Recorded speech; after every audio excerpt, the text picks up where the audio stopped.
Armed with a small suitcase, white gloves and a sophisticated metal detector, these two women are ready to go over these public toilets in Seoul with a fine-tooth comb. The job I'm doing right now is to check if there are any micro cameras inside the toilets.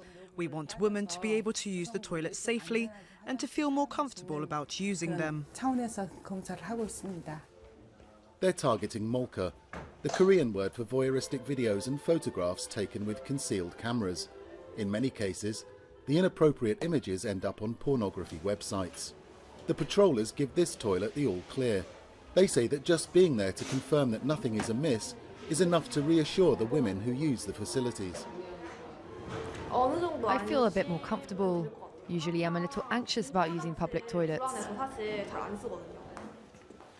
Last year there were more than 7,600 incidents in South Korea of voyeuristic photography on the subway or in public toilets. That's a 7-fold increase in just 5 years.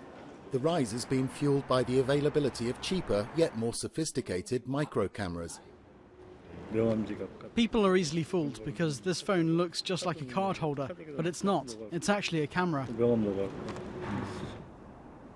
So-won Park is one of the many victims of camera-wielding voyeurs. Park was filmed without her knowledge when she was a schoolgirl.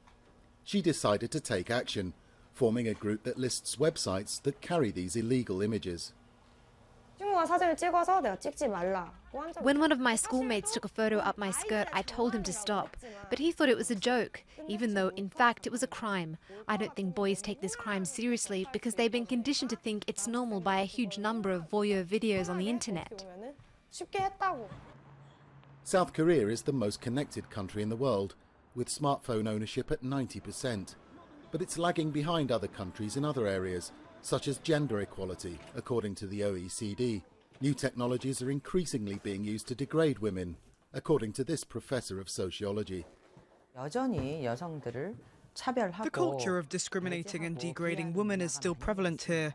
You could say that in South Korea there's a huge gap between fast technological progress and mentalities that are evolving slowly. People found taking voyeuristic photos can face up to 5 years in prison. But tougher penalties aside, the authorities face an uphill struggle convincing perpetrators that they're doing anything wrong.